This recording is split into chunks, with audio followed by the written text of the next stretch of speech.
Essas coisas de troféu tem lá. Tem Oscar, tem não sei mais o quê. Lá fora tem. Isso é para o mundo, irmãos. Porque isso é o que Satanás apresentou para Jesus em Mateus 4. Satanás apresentou duas glórias. A glória do templo, quando colocou Jesus na parte mais alta do templo, que é o pináculo, e falou para Jesus, te joga daqui para baixo, te mata. Porque quando é o diabo que coloca alguém no altar, ou na parte mais alta do templo, essa pessoa tende a suicidar-se. Porque o suicídio é uma proposta de Satanás. Depois Jesus recusou, ele apresentou a glória do mundo, levou Jesus no alto do monte e apresentou toda a glória do mundo. Então existe esse tipo de glória que não provém de Deus. Esse tipo de honra que eles falam, de reconhecimento, não provém de Deus. Se você quiser ver a lista de heróis, leia Hebreus capítulo 11. Tem uma lista de heróis lá. Qual o troféu que Moisés recebeu? Perseguição. José, cisterna. Né? Diz lá que o troféu de alguns foram ser cerrados ao meio, perderem seus filhos, ser tragado por feras. Então, essa geração mimizenta, nojenta e Nutella, que vive atrás disso, é uma geração que não... Mas qual seria a motivação da proposta? Não seria interessante dar um troféu para aquelas pessoas que estão gerando salvação para outras? Rapaz, primeiro, você não gera salvação. Quem gera salvação é Jesus, né? Você só anuncia a salvação. Você não gera nada. Gerar salvação, você não gera salvação. Quem gera salvação é Jesus.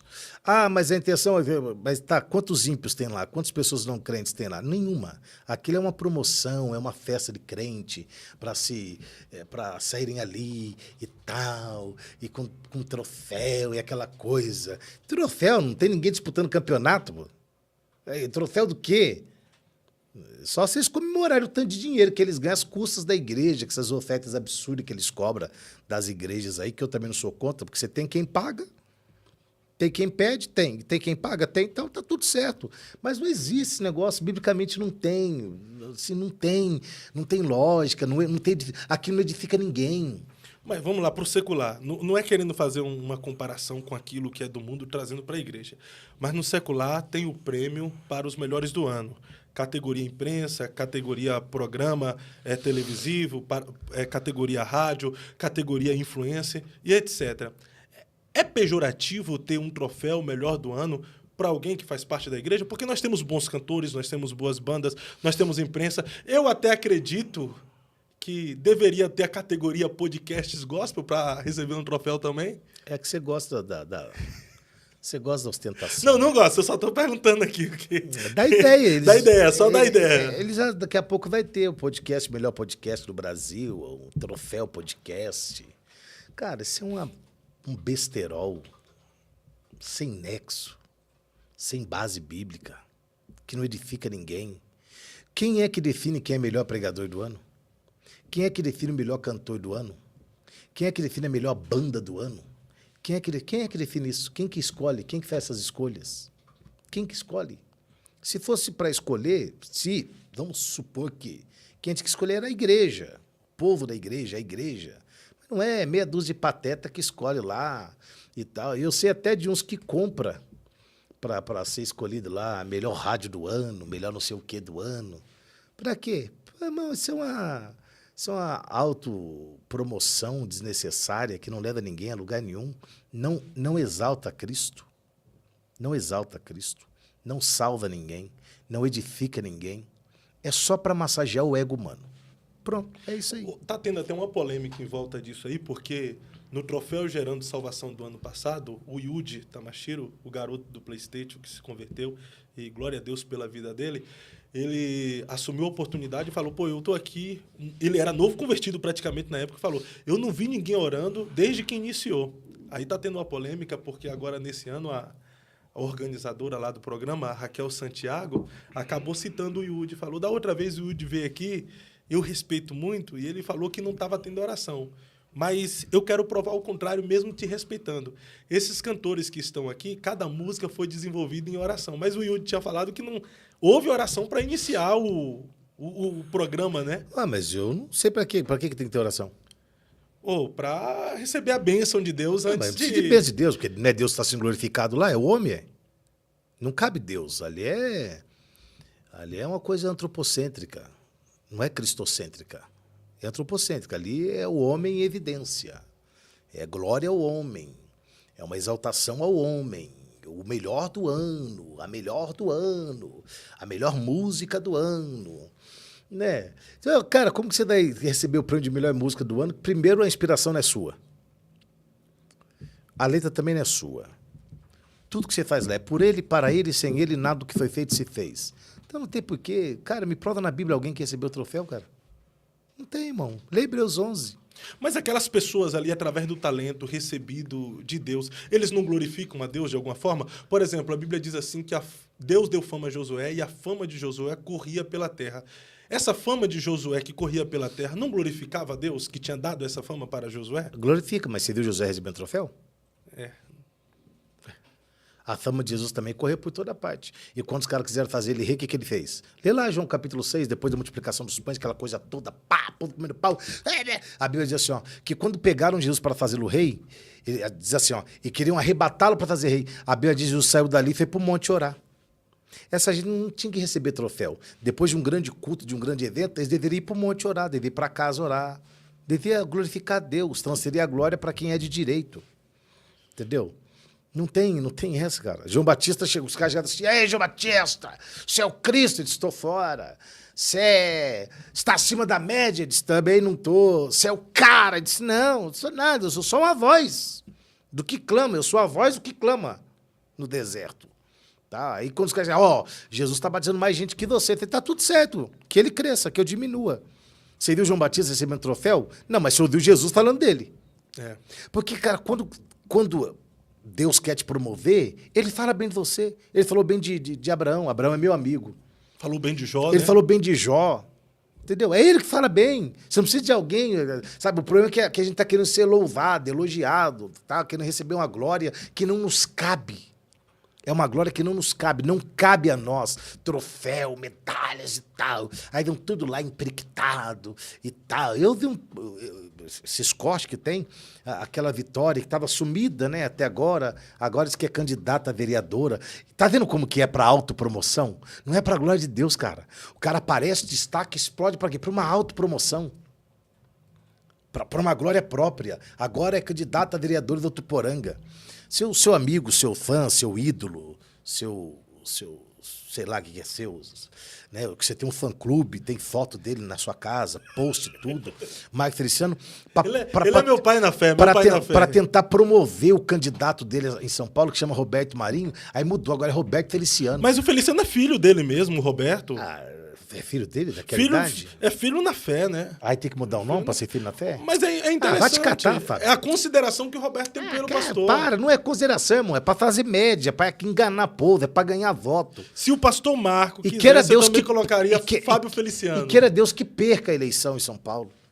Não fala isso, não. O Roberto merece ganhar. Roberto, que merece por quê? Fez o quê pro São Paulo, irmão? Outra coisa, campanha eleitoral não é por merecimento, é por competência. Tem competência, é competente, não é só porque é bonito, só porque é famoso, é uma autopromoção, essa miséria. O cara abdica do evangelho, abdica do ministério para se autopromover. Aí depois que fala, meus irmãos, os homens de Deus não me inspiram. Então se inspira em Billy Graham. Que uma junta de conciliação dos Estados Unidos foi até Billy Graham e disse, ó, nós sabemos do canon moral que o senhor exerce aqui nos Estados Unidos, o respeito que o senhor tem, queremos convidar o senhor para ser presidente, candidato à presidência dos Estados Unidos da América. Ele disse, muito obrigado, estou lisonjeado pelo convite, mas para mim é uma humilhação deixar de ser ministro do Evangelho para me tornar político ou presidente dos Estados Unidos da América. Então assim, não pode, porque não pode ser, pode ser. Mas você usa daquilo que Deus te deu para uma autopromoção. E todas as vezes que alguém usa do que Deus dá para autopromoção, leia a Bíblia. Aquele imbecil daquele Davi, que foi querer contar o povo, fazer censo, trouxe desgraça no meio do povo, anjos matando o povo, peste. Por quê? Porque era uma autopromoção. Aí o Natan vai até ele e diz assim, Deus manda falar uma coisa para você. Lembra de onde você saiu. Eu te tirei de trás das ovelhas malhadas, engrandeci teu nome e te dei um nome que só os grandes têm na terra. É Deus que dá o nome, não é para sua autopromoção. Eu não cheguei aonde cheguei para a autopromoção. Ninguém que Deus escolheu, se é que Deus escolheu, chegou aonde chegou para a autopromoção. É isso que o povo não entende. Aí tem um troféu para promover o melhor louvor, a melhor música. É Deus que tem que definir se a música é boa ou não. Porque não é cantado para ele, não é louvado para ele, não é para ele. Ele define se é bom ou não. Ele que define como é que é ser adorado, se ele achou que a música presta, que tem umas que não valem nada. Cantado nas igrejas, aí só para encher a paciência. Aí quer falar das igrejas, a igreja de parede preta repete toda vez a mesma coisa. Um monte de gente repete a mesma coisa. Dá ler Salmo 136, é um monte de repetição. Abriu uma vermelha, porque a sua misericórdia durou para sempre. Matou o farol aos seus cabelos, porque a sua misericórdia durou para sempre. Deu fim a Og, rei de Bazã, porque a sua misericórdia... É um monte de repetição, ué. Dá ler Deuteronômio, é um monte de repetição do que já falou lá em Levítico, em Números, e... Crônicas. É repetição. Mas de repetição. E o Paulo disse, não me canso de dizer as mesmas coisas. Mas como não é do manto, do Pentecostes, ele quer falar mal das igrejas pretas, quer falar mal de não sei o quê. Então, assim, cara, esse negócio de troféu é uma palhaçada, é uma perca de tempo. E aí, quem é o dono desse troféu? Aquele Santiago, o apóstolo. Que apóstolo de quem? Quem levou? Tem um monte de... Inclusive, tem um apóstolo que vem aqui no seu podcast aqui, que manda os crentes consultar as coisas no Google. Ah, vai te catar, apóstolo que consulta no Google. Toda bebida é consagrada ao diabo. Tá na onde? Ah, vem no Google. Que no Google?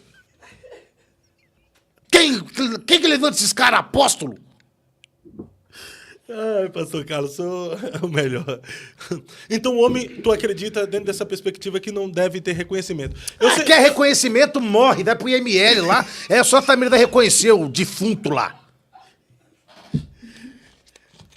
Eu sempre ouvi, na verdade, que nós não deveríamos buscar a fama, mas o reconhecimento nós deveríamos desejar pelo trabalho que nós desenvolvemos, pela conduta ilibada, pelo chamado que temos, pela vocação que nós temos. Você não precisa desejar. E o reconhecimento quem dá é Deus. Você também não precisa reconhecer fama, nada, irmão. Essa fama é tudo louca. Primeiro que esse povo que te elogia é tudo mentiroso. Quando Davi matou Golias, as mulheres cantaram a música mentirosa. Saul feriu milhares, Davi 10 mil. Mentira, ele só matou Golias. Ele não tinha matado mais gente que Saul até ali, porque Saul ainda lutou contra os amonitas lá.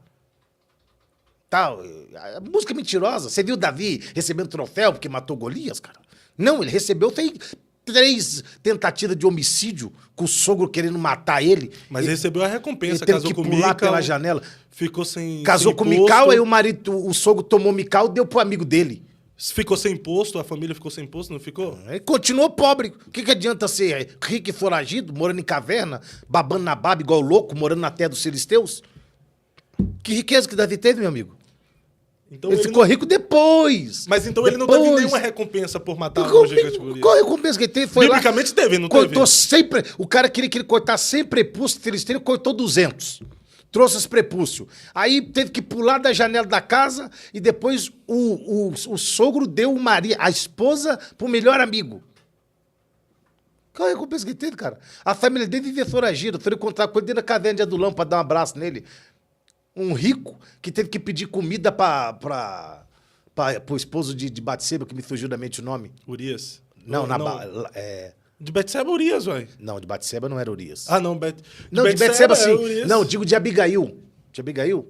É, de Abigail. Abigail, não Abigail, esqueci o nome dele agora. Teve que ir lá pedir, o cara disse, nem conheço esse cara aí. Aí a mulher foi lá, não, meu marido é doido, mano. Dá uma segurada aí e tal. Aí deu uma ajudinha lá e tal. Cara, esse era o Davi.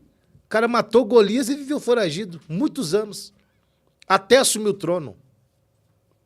Entendeu? Ele matou Golias com 17, foi ungido em torno dessa idade, 14, 17 anos. Assumiu o trono, tinha 30 anos. Quanto tempo foi? Da unção ao trono. Você está entendendo? E que reconhecimento que teve. E depois que você entrou no trono, você ainda quis tomar o trono ainda. Os caras que andou com Davi, que ele não pediu para andar com ele, lê 1 Samuel capítulo 30.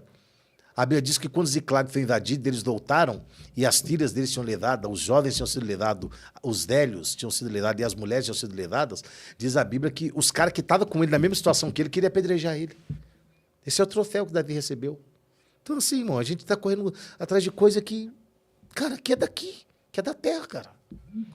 É esse galardão que você quer? Não. Tá dado, irmão. Se é esse galardão, beleza. Você vai lá no troféu Geração, criado pelo apóstolo Valdomiro Santiago. Não, pela filha, né? É, Raquel. pela fé, é tudo uma corja só, que não tem o que fazer. Daí, com a igreja daqui também, daí prega o evangelho.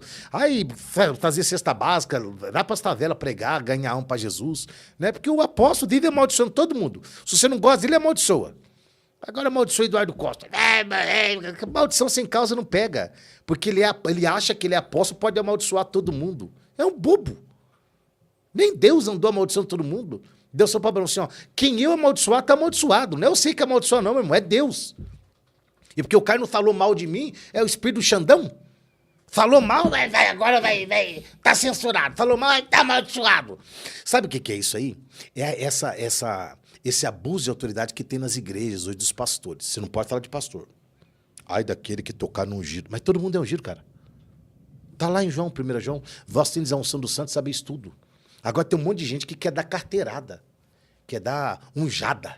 Olha, tocou na minha unção. Olha, não toqueis os ungidos. Quem toca no ungido, olha. Ai, verdade, não posso falar mais nada, porque ele é ungido. Isso é uma censura ministerial, que você não pode falar, que você pensa que senão o Xandão gospel ministerial entra em ação e te queima, te barra, te censura. Tocou no giro, vai para... Ah, irmão, dá uma segurada aí, vai. E aqueles pastores que amaldiçoou o membro da igreja que foi visitar outra? Essa maldição pega? A maldição volta para ele. Porque tá maldição mesmo, não é dono de membro, aí? É os caras que são os amantes da igreja, da noiva. Porque tu sabe que tem aqueles que não permitem o membro da igreja visitar. Nem Tem, visitar, né? esses são os dementes. Que sabe-se lá por que estão no cargo. Que mandam na igreja, são os donos da igreja. Sabe o que acontece? Vou dizer uma coisa pra você. Nós temos uma geração, que você que gosta dessa palavra, nós temos a geração. Tu tá usando bastante ela hoje. A geração. Eu acho que ele tá andando comigo, aí começou a... Deus me livre. Minha geração, É bem nossa geração. Nossa geração. A geração que eu faço parte. Porque Deus vai levantar uma geração. Isso é uma mentira deslavada, que eu não sei aonde que inventaram que Deus vai levantar a geração. Não vai levantar nenhuma geração. Essa geração aqui, por mais horrorosa que seja, é a geração do arrebatamento, irmão. É daqui pro céu, daqui pro inferno. É o que tem. Então, esse povo tem esses líderes que sofrem da enfermidade de Naamã. Fora de casa, todo mundo quer ser eles. Quer ser heróis. Todo mundo, nossa, que pastor. Dentro de casa, quando ele tira o paletó e a gravata, a família vê a lepra que ele tem. São maridos que tratam mal suas esposas. Meu irmão, o que tem de esposa de pastor que precisa passar por psicólogo? O que tem de esposa de pastor sofrendo depressão porque o marido trata mal e chega na porta da igreja, segura na mão da irmã? Os caras que deviam ser denunciados. Os caras que tratam a mulher como lixo. Trata a esposa como se não fosse nada. Mas não larga dela e não deixa ela largar porque ele precisa daquilo ali. O altar. O altar é a vida dele. E todo mundo que faz do altar a vida morre. Porque o altar não pode ser sua vida. A sua vida que tem que ser um altar. Tá?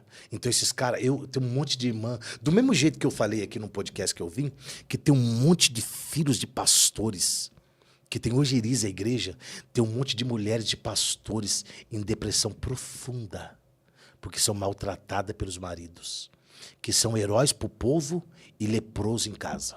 Meu Deus do céu, isso é forte. E felizmente é real. É o que tem. E os bonitos. E assim, eles são doutrinadores, sabe?